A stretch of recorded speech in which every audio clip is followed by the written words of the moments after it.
ان 10 دنوں میں جو کرنے کے کام ہیں ان میں سے سب سے اہم کام ذکر الہی ہے، اور ذکر میں بھی جو سب سے افضل ذکر ہے ان دنوں کا جو خود بتا دیا گیا. ویسے تو سارے اذکار میں اللہ کا ذکر ہوتا ہے، اچھی بات ہے، لیکن کسی مخصوص دن یا وقت یا مہینے کے لیے مخصوص ذکر کا بتایا جانا شارع کی طرف سے وہ زیادہ فضیلت کا باعث بن جاتا ہے.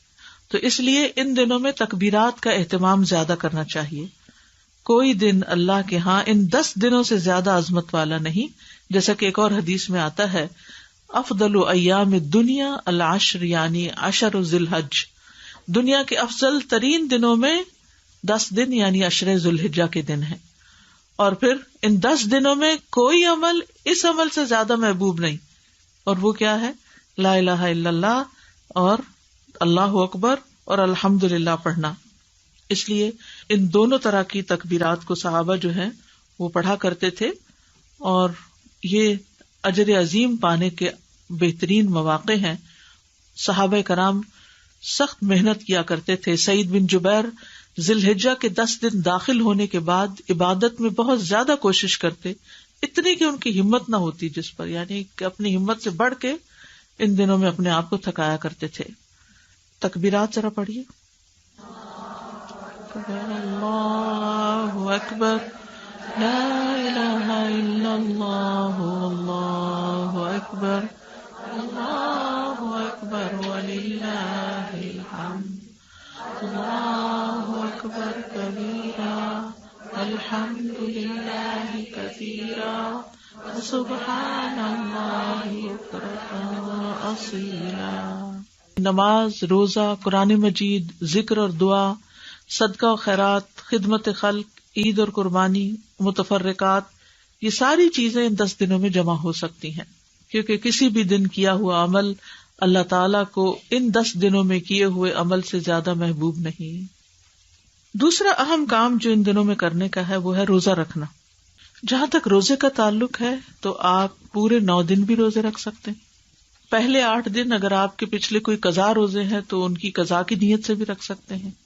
لیکن 9 تاریخ کا روزہ چونکہ مخصوص روزہ ہے جو 2 سال کے گناہوں کا کفارہ ہے، تو وہ عرفہ کے روزے کی نیت سے ہی رکھ لیجئے. ٹھیک ہے. اب اس میں بہت جھگڑا ہوتا ہے کہ عرفہ کا دن یہاں کا ہو یا وہاں کا ہو. تو اصل حکم تو جہاں آپ رہتے ہیں اسی کی تاریخ کو دیکھا جائے گا، ورنہ اگر آپ کسی اور جگہ کے مطابق عرفہ مناتے ہیں تو اگلا دن پھر عید کا بھی کریے، پھر وقفہ دے کے تو عید نہیں ہوتی. لیکن اگر آپ کے دل میں پھر بھی اطمینان نہیں تو 2 دن روزہ رکھ لیجیے، ایک عرفہ کے میدان والے دن کا عرفہ کا دن اور ایک یہاں کا عرفہ کا دن. تو انشاءاللہ تعالی اللہ سبحانہ تعالیٰ قبول فرمائے، اور بہت ہی برکت والا روزہ ہے. یعنی آپ دیکھیں کہ رمضان کے روزے سے بھی برکت والا ہو گیا کہ یہ روزہ 2 سال کے گناہوں کی معافی کا ذریعہ بنے گا. اور ویسے بھی روزے کا ثواب کیا ہے کہ انسان کے چہرے کو 70 سال دور جہنم کی آگ سے کر دیتا ہے ایک روزہ. یعنی ایک روزہ آپ رکھتے ہیں تو آپ جہنم سے 70 سال دور ہو جاتے ہیں. اور پھر اگر دوسرا رکھتے ہیں تو 70 اور جمع کر لیں، اور پھر اور کر لیں، اور پھر اور کر لیں. تو روزے جو ہیں، جس کسی کو ہیل فائر سے ڈر لگتا ہو اور خوف آتا ہو اسے چاہیے کہ پھر روزے رکھا کرے. اور خصوصاً جن کو اللہ نے صحت دی ہے، جوانی دی ہے، وہ ضرور کوشش کریں.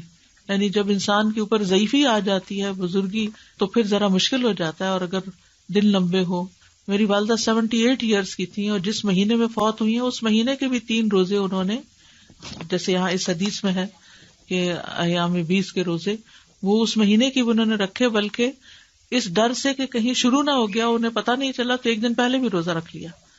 تو بدھ سے شروع ہونے تھے، انہوں نے منگل کا بھی رکھ لیا کہ کہیں میں بھول نہ گئی ہوں. ہوتا نا بڑے ہو کے انسان کو ڈیٹس اور دن اور وہ اوقات میں بعض اوقات خلل ہو جاتا ہے کہ کہیں مس نہ ہو جائے.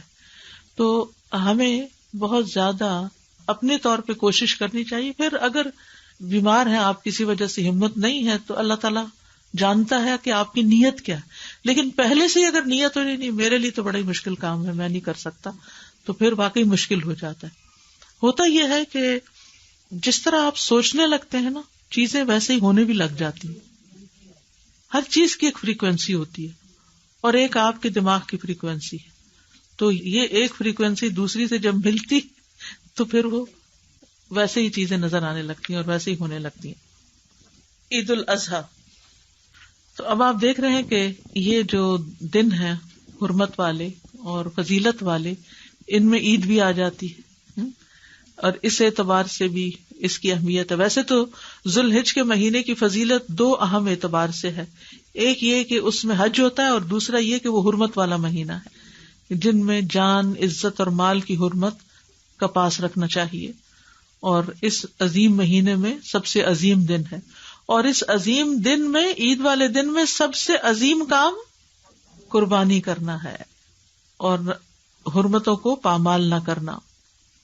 حرمتوں کو پامال کرنا کیا ہے؟ کہ کسی کی جان، مال، عزت پر ہاتھ اٹھانا، زبان کھولنا. حسن رضی اللہ عنہ نبی صلی اللہ علیہ وسلم کے اس قول کہ صبح آدمی ایمان والا ہوگا اور شام کو کافر، یا شام کو ایمان والا ہوگا اور صبح کافر، کے متعلق بیان فرماتے تھے کہ صبح کو اپنے بھائی کی جان، مال اور عزت کو اپنے اوپر حرام سمجھے گا، لیکن شام کو حلال سمجھنے لگے گا. اور اسی طرح شام کو حرام سمجھتا ہوگا اور صبح اس کو حلال کر لے گا. یعنی وہ اس حدیث کا مفہوم یہ بیان کیا کرتے تھے کہ ایک شخص ایمان میں ہے، دوسروں کے بارے میں اچھا گمان رکھتا ہے، شام تک موڈ ہی بدل گیا اور غیبت شروع کر دی یا کوئی الزامات دینے شروع کر دیے. تو اس لیے ان دنوں میں جہاں کچھ کرنے کے کام ہے وہاں کچھ نہ کرنے کے کام بھی ہے. جیسے کل میں نے عرض کیا تھا نا کہ دین مکمل نہیں ہوتا جب تک کہ ہمارے اعمال میں سے کچھ عمل آئے نہ اور کچھ عمل نکلے نہ. ہم بعض اوقات کرنے والے کام تو بہت سے کرتے رہتے ہیں اور نہ کرنے والے کام چھوڑتے نہیں ہیں، جن میں خصوصی طور پر حرمتوں کو پامال کرنا، کسی کی جان، مال، عزت، آبرو. رسول اللہ صلی اللہ علیہ وسلم نے فرمایا ایک مسلمان کی ہر چیز دوسرے مسلمان پہ حرام ہے، اس کا خون، اس کا مال، اس کی عزت و آبرو. اپنے ہر قسم کے شر سے دوسروں کو محفوظ رکھنا چاہیے. نبی صلی اللہ علیہ وسلم نے فرمایا تم میں سب سے بہتر وہ ہے جس سے خیر کی امید ہو. یعنی جب وہ سامنے سے آ رہا ہو تو آپ کہیں کوئی اچھی بات ہی کرے گا، اس کے منہ سے اچھی بات نکلے گی، یہ مجھے ذلیل نہیں کرے گا، یہ میرے ساتھ بدتمیزی نہیں کرے گا، یہ مجھے کوئی ٹانٹ نہیں کرے گا، یہ میرے پہ کوئی چڑھائی نہیں کرے گا، خیر ہی ہوگی اس سے. تو آپ سوچئے کہ ہماری پرسپشن کیا ہے جب ہم کسی سے ملتے ہیں یا دور سے آ رہے ہوتے ہیں تو لوگ ہمیں دیکھ کے کیا فیل کرتے ہیں؟ اچھا فیل کرتے ہیں یا دے گیٹ اسکیئرڈ کہ پتہ نہیں ابھی کیا ہونے والا ہے، کیا کرے گا، کون سی بات مجھے پرانی یاد کرا دے گا اور کہاں سے تانا دے دے گا. یعنی کچھ لوگوں سے اپنی عزت بچانی پڑتی ہے اور ایسے لوگ کترا کے نکل جاتے ہیں، اور کچھ لوگ ہوتے ہیں کہ جن کے ملنے کا انتظار رہتا ہے کہ وہ آئیں اور ان سے کوئی خیر کی بات سنیں. اور فرمایا سب سے بدتر وہ ہے جس سے کسی خیر کی توقع نہ ہو، کوئی تمہارا بھلا نہ کرو اور اس کے شر سے امن نہ ہو. تو اس لیے بہت ضروری ہے کہ ان دنوں میں غیبت، چغلی وغیرہ سے بچنا چاہیے، اپنی زبان سے دوسروں کو اذیت نہیں دینی چاہیے، آپس میں نفرت اور بغض کو چھوڑ دینا چاہیے، نہ ظلم کرنا چاہیے نہ ہونے دینا چاہیے، کسی کو بے عزت نہیں کرنا چاہیے، آر دلانے اور تانا دینے والی عادتوں کو چھوڑ دینا چاہیے، کیونکہ جو شخص کسی کو آر دلائے گا اس پر اس چیز کا وبال آئے گا. ٹھیک ہے، رسول اللہ صلی اللہ علیہ وسلم نے فرمایا اگر کوئی آدمی تمہارے کسی برے فعل پر جسے وہ جانتا ہے تمہیں آر دلائے تو تم اس عیب کو جسے تم جانتے ہو اسے تانا مت دینا. یعنی کسی نے تمہیں تانا دے دیا ہے تو بدلہ لینے کے لیے تانا نہ دینا، کیونکہ اس چیز کا وبال اس پر ہوگا جو اس نے کی ہے. تو یہ بہت اہم چیز ہے. بالکل جیسے حج کے دنوں میں کیا حکم ہے کہ فلا رفث ولا فسوق ولا جدال فی الحج، کہ گناہ کے کام نہیں، جھگڑا نہیں، بے حیائی کے کام نہیں. پھر گالی گلوچ اور بد زبانی سے انسان کو بچنا چاہیے، ہر قسم کی اذیت سے دور رہنا چاہیے. نہیں جیسے سب کے سامنے تھوک دینا، گلی بازار پہ کوڑا پھینکنا، پیشاب کر دینا کسی کے سامنے، اس طرح کی جو بھی چیزیں دوسروں کو اذیت دینے والی ہیں. پھر اسی طرح قطع رحمی کے وبال سے بچنا چاہیے، کیونکہ قطع رحمی کرنے والے کے اعمال قبول نہیں ہوتے، اور جو رشتوں کو کاٹ کے رکھتا ہے یا جھوٹی قسم اٹھاتا ہے وہ مرنے سے پہلے اس کا وبال دیکھ کر رہے گا. ظالم رشتہ داروں پر بھی مہربانی کرنی چاہیے، خادموں پر زیادتی سے بچنا چاہیے، پڑوسیوں کو شر سے بچانا چاہیے. عید کے دن کرنے کے کام. عید کے دن کرنے کے کام: غسل کرنا، خوشبو لگانا اور بہترین لباس پہننا، تکبیرات پڑھنا، عید کی نماز سے قبل کچھ نہ کھانا، نماز عید کے لیے جلد جانا، خواتین اور بچوں کو عیدگاہ لے کر جانا، اذان اور تکبیر اقامت کے بغیر عید کی نماز پڑھنا، نماز کے بعد خطبہ سننا، استطاعت کے مطابق قربانی کے جانور کو ذبح کرنا، گوشت کی تقسیم کرنا، باہم ملاقات و دعا دینا، تقبل اللہ منا و منکم. جی، اس میں باقی باتیں تو ہم سب کرتے ہی ہیں، لیکن ایک چیز جو بڑی اہم ہے اور اس کی طرف سے ہم غافل ہوتے ہیں وہ خطبہ سننا. عید کے دن 2 رکعتیں بس جلدی سے پڑھ کے فوراً لوگ کھڑے ہونے لگتے ہیں، یا تو واپس جانے لگتے ہیں یا پھر ایک دوسرے سے گلے ملنے لگتے ہیں. امام صاحب بول رہے ہیں، پرواہ نہیں ہے. تو جتنی نماز امپورٹنٹ ہے، ایسے ہی یہ نماز کا حصہ ہے، یہ خطبہ بھی سننا لازم ہے. تو اس وقت خاموشی ہونی چاہیے، جیسے جمعے کے خطبے میں خاموشی ہوتی ہے، پورے ادب، احترام اور وقار کے ساتھ. ہوتا یہ ہے کہ بعض اوقات ہم لیٹ پہنچتے ہیں، اسی لیے یہاں یہ بھی لکھا گیا جلدی پہنچے. لیٹ پہنچتے ہیں، راستے میں بیٹھ جاتے ہیں یا گاڑی ڈبل پارکنگ کر کے آ جاتے ہیں، تو پھر جلد بازی ہوتی ہے کہ بس سلام پھیریں اور فوراً نکلیں، یا پھر کام پہ جانے کی جلدی ہوتی ہے. تو یہ ان آداب کے خلاف ہے بات، تو اس پر توجہ کرنی چاہیے.